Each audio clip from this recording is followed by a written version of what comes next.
ny tenin'Andriamanitra solika fitaizana.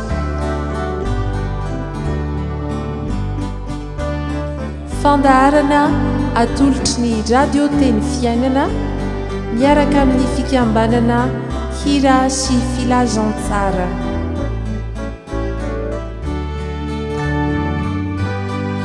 Fitarian-kevitra ho amin'ny fandiniana ny soratra masina isan'andro. Fa tsy menatra ny filazantsara ao fa herin'Andriamanitra ho famonjena izay rehetra mino izany.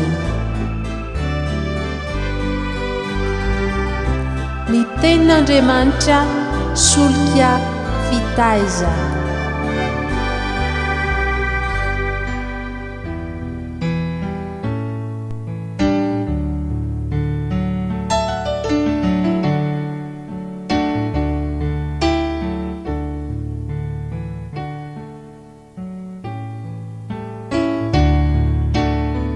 Dia fifaliana mantsika riavana ny mbola azontsika manaraka ity fandarana ny tenin'Andriamanitra solika fitaiza ity eto amin'ny radio teny fiainana.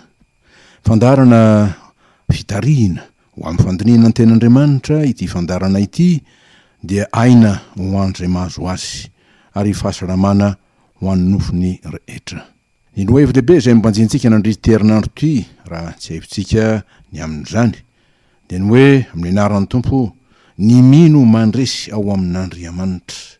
Ka ny fantaniana izay mipetraka vetrany ary mipetraka hatrany dia ny hoe fomba ahoana moa no mahatanteraka izany hoe ny mino mandresy ao amin'Andriamanitra izany.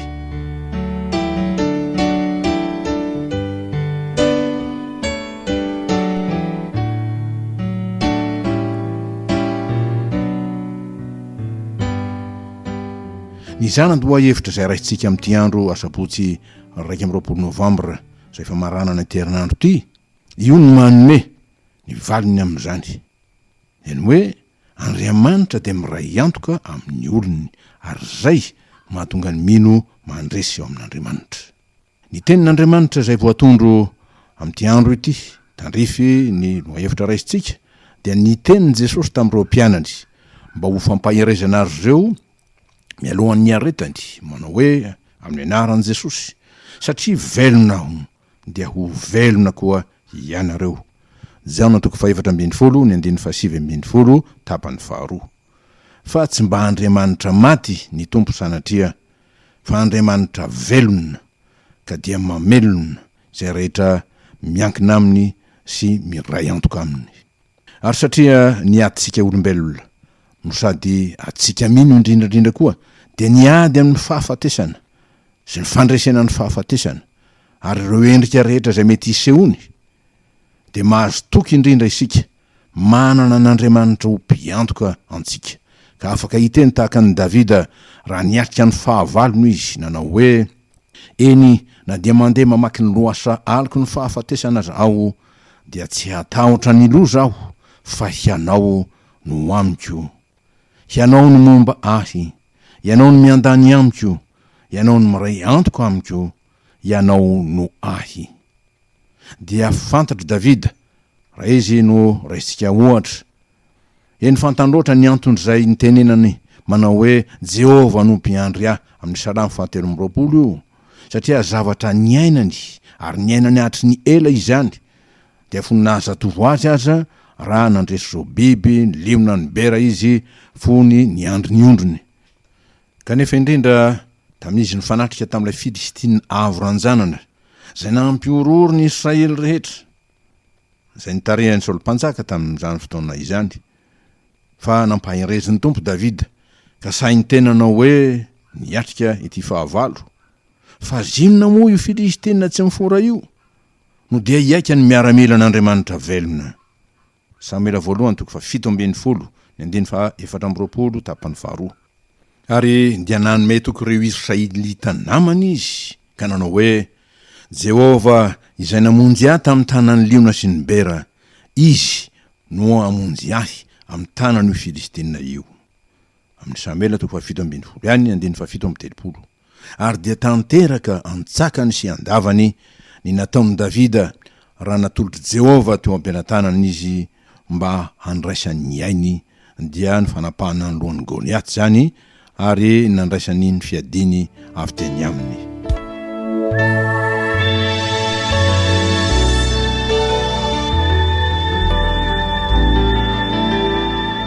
Inona sinona ny fampianarana azotsika tsoana ry havana avy amin'izany tantarany Davida mahaliana ary mampandinika izany.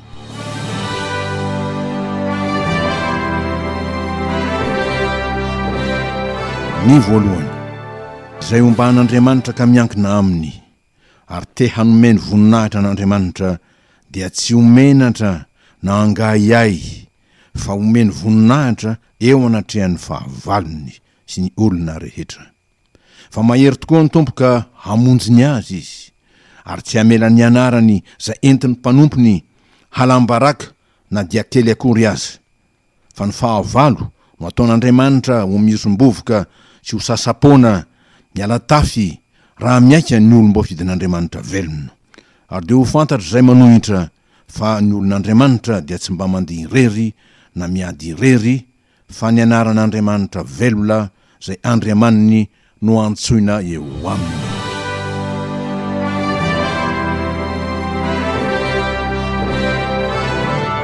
Fampianarana faharoa azo tsoahana avy amin'ny tantaran'i Davida. Andriamanitra dia mahay miasa amin'ny vitsy sy ny malemy. Ary ny olon'Andriamanitra dia tsy mba irery na oviana na oviana. Fa izay omban'Andriamanitra dia mahery tahaka azy ary mahery amin'ny herin'Andriamanitra dia hery lavitra no izay ananany maro izay matanjaka aza.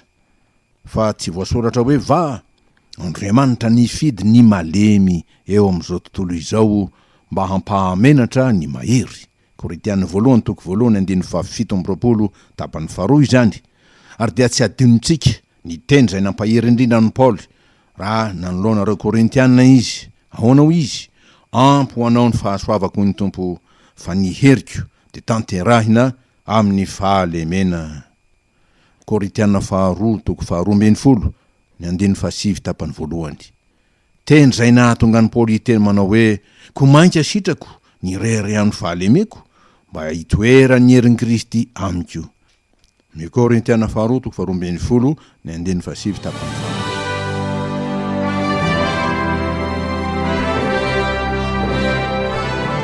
Fampianarana fahatelo dia ny hoe Andriamanitra tsy miambo ady, izay no Andriamanitsika, satria Andriamanitra mahery, izany hoe Andriamanitra mpandresy izy.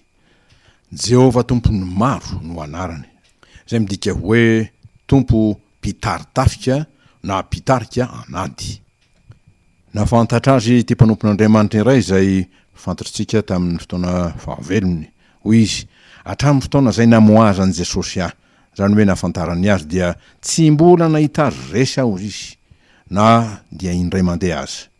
Fa izy tokoa no ilay rainy mandrakizay voatondron'i Isaia ao amin'ny 7 dia tompo manam-pahefana amin'ny aina sy ny nofo rehetra.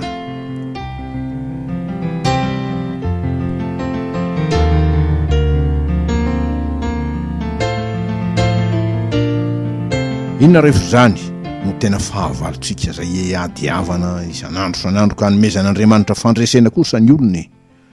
Maro isan-karazany ny endrika isehon'ny fahavalontsika izay mifofo ny aintsika saingy na inona karazany ary na manaona endrika isehony dia ny fahafatesana no tiany entina ito amintsika ary hiatra amintsika raha azo ny atao. Ka tsy miteny foana tokoa ny soratra masina raha milaza fa ny fahafatesana no fahavalo farany no resena. Eny, fahafatesana no resena ka levona ho ny ao amin'ny Korintiana 1:5-7 dia fahavalo faratampony izany nefa tsy ambony no Andriamanitra. Fa ny amin'izany dia antoka lehibe no nomen'Andriamanitra antsika amin'ny alalan'i Jesosy Kristy tompo araka ny fanambarana izay fanomena antsika. Ary anteritsika eto manao hoe amin'ny anaran'ny tompo inreto zaso zaza nomen'Andriamanitra. Koa satria manana nofo amandrany zaza dia mba nandray zany koa izy mba handringanany amin'ny fahafatesana ilay manana ny herin'ny fahafatesana dia ny devoly ary mba hanafahany izay rehetra nandany ny fiainany rehetra tamin'ny fandevozana noho ny tahotra ny fahafatesana. Hebreo 2:7-10 ka hatramin'ny 5:10.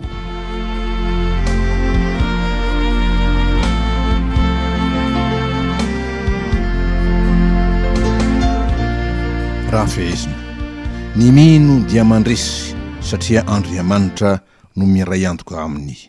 Mba tsy tenenana hoe Andriamanitra mihitsy no miantoka azy ary miantoka azy manontolo. Dia araka ny teny izay lasa mahatratra antsika no mampiasa azy dia ny tenin'ny Tompo manao hoe ary aoka ny zanako sy ny tanako ho adidiko ihany.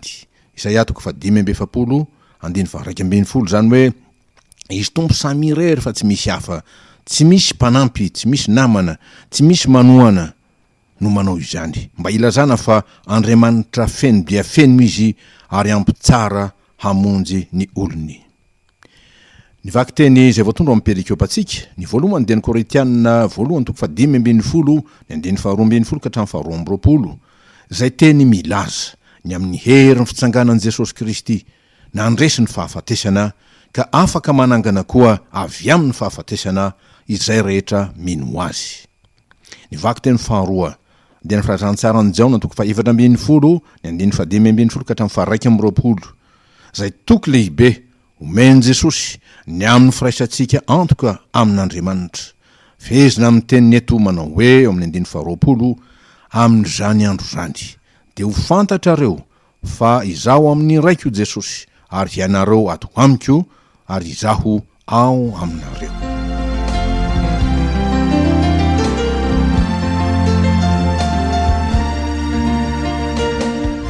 Araka izany dia sahirana ary tojo zavatsarotra izay rehetra mandeha araka ny sitrapon'ny tenany ihany ka tsy mahay miankina amin'Andriamanitra na amin'ny raharaha akory ny fanora-kevitra izay raisina avy aminy amin'ny alalan'ny tenin'Andriamanitra. Anatin'ireo ohatra maro izay omeny soratra masina dia tsaroantsika ny nandehany Jehova any Saoly tsy ho mpanjakan'ny Israely intsony noho ny fahasahasainy nanatitra fanatitra raha hiatrika niady amin'ny Filistina. Fanatera-panatitra izay tsy anjarany fa anympisorona izany ary indrindra any Samuela. Ka noho ny tonga Samuela izay mpaminany sady mpitsara teo amin'ny Israely ray aman-dreny lehibe zany dia nyteniny tamin'ny Saoly dia ny hoe nanao adala ianao, tsy nitandrina ny didin'i Jehovah Andriamanitrao izay nandidiny ianao fa raha tsy izany ankehitriny dia nampitoerin'i Jehovah ny fanjakanao amin'ny Israely mba ho fanjakana mandrakizay. Koa izao dia tsy haritra ny fanjakanao fa Jehovah efa nitady lehilahy ho azy araka ny fony ary izy no voatendrin'i Jehovah ho mpanapaka ny olony satria tsy nitandrina izay nandidiny Jehovah anao hianao. Samuela 1:17-17 ka hatramin'ny 18. Dia teny mpaindrena tokony hampieritreritra ny amin'izany no omeny apôstôly Jakoba antsika raha hoy izy manao hoe amin'ny anaran'ny Tompo ary ataonareo va fa miteny foana ny soratra masina ny fanahy masina io izay nampitoery ny atao anatsika dia iriny amin'ny fahasaro-piaro.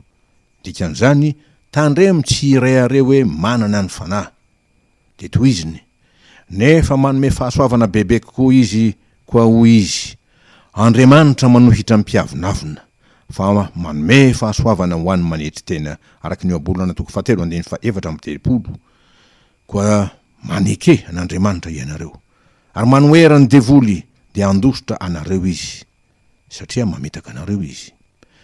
Manetretena eo anatrehan'ny Tompo dia anandratra anareo izy.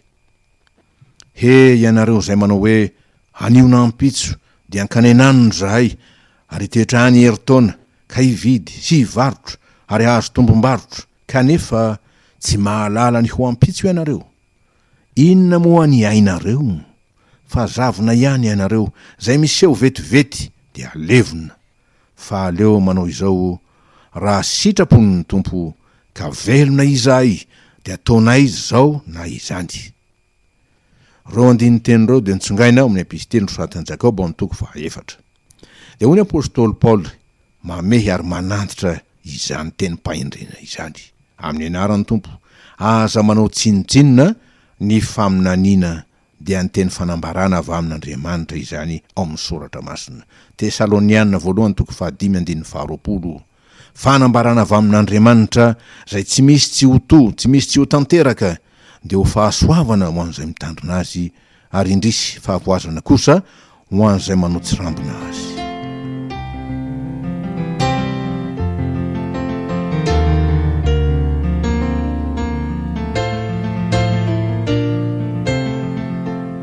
Andeha ariavana fehezina izao dinika fampiorenana ny finoantsika izao.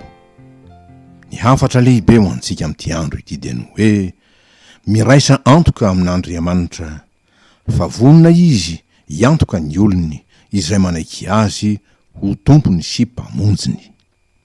Fa antoka lehibe tokoa no omen'Andriamanitra ny olony, dia izy manaiky ny ahy ny aminy.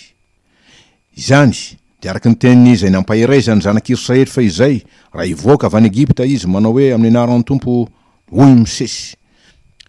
Aza matahotra ianareo mijanona, zany hoe aza taitrataitra foana, fa ho hitanareo ny famonjen'i Jehova zay ataony ho anareo anio. Jehova iady ho anareo, fa hianareo kosa hangina. Exodosy 4:10-11. Dia hoy izy tamin'ny Josoa zay nitarika ny zanak'Israely taorian'i Mosesy: izaho tsy andaonao mihitsy na afo ianao akory. Josoa 4:15, tondron'ny Hebreo 7:15. Ary toraka izany no nataony tamin'ny Jeremia mpaminany. Hoy ny Tompo: fa iady aminao ireny, nefa tsy haleo anao, satria momba anao hamonjy ianao aho, hoy Jehova. Jeremia 1:7-20. Eny ry havana, miraisa antoka amin'Andriamanitra, miankina aminy, matokia azy, fa tsy homenatra zay miandrandra an' Jehova, ary ho an'izay rehetra miankina aminy, ary vonona ny hanao ny sitrapon'Andriamanitra, dia toky lehibe nomeny Jesosy, manao hoe: indro izy, izaho momba anareo mandraka riva, ambara-pahatonga ny fahataperana izao tontolo izao. Matio 5:20. Dia omentsika voninahitra ny tompontsika, satria tia izy, tsy miova izy, mahatoky izy. Voninahitr'Andriamanitra raitsy amin'ny anaran'i Jesosy Kristy, zay tompo sy mpamonjitsika, hatramin'izao areo mandrakizay. Amen.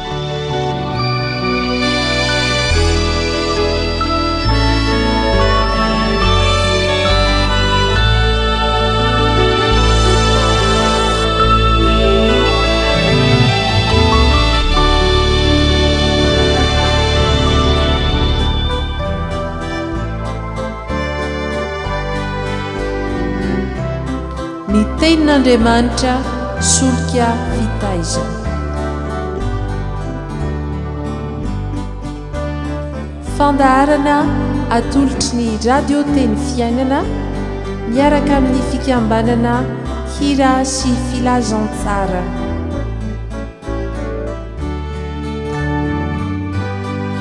Fitarian-kevitra ho amin'ny fandiniana ny soratra masina isan'andro. Fa tsy menatra ny filazantsara ao, fa herin'Andriamanitra ho famonjena izay rehetra mino izany. Ny tenin'Andriamanitra solika fitaizana.